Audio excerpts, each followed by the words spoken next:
Hi, welcome to the origins of the November Project. So if you're new to the November Project and you're just learning, excuse me, about the story, that is a true story based on over 300 love letters my grandfather wrote to my grandmother during World War II.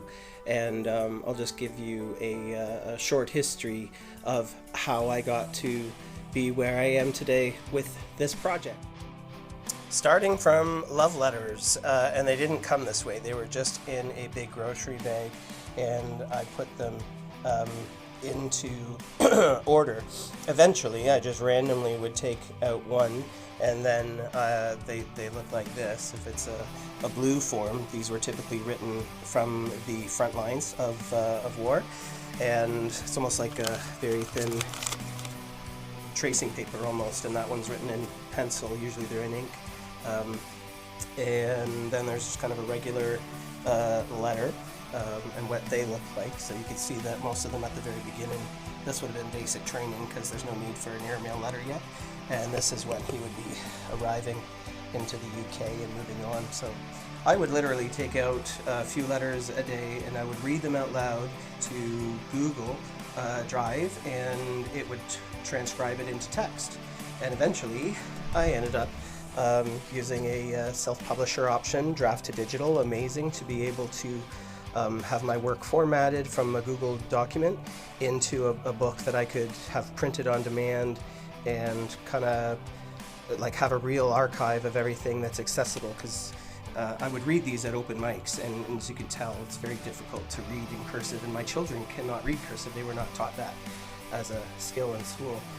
To make a long story short, the books, as I would read love letters at open mics, it inspired me to apply for a TV show funding from Bell Community TV, and so we did the show The November Project, which is an abridged version of all 300+ love letters. This is just an abridged version that I print and give out in person as a community arts activity, and it highlights in a beautiful story the sacrifices and learnings of our ancestors.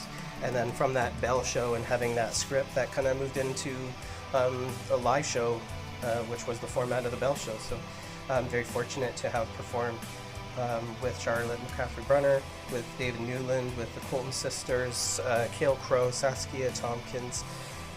Coming up is Shauna Caspi and Jory Nash as well. There's just a lot of great musicians and artists out there that have contributed to this project, and that's how I got to be doing what I'm doing, and I'm taking it all out to Halifax.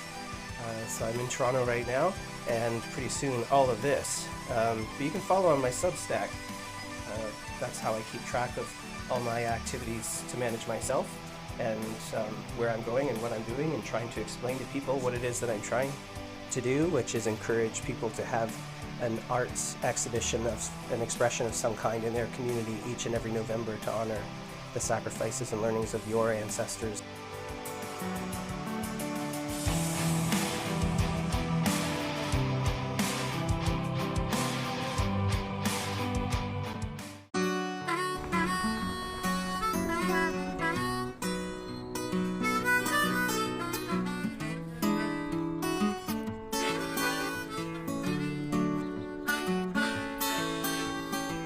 My dearest Peachy, how are you, my lovely one? Every time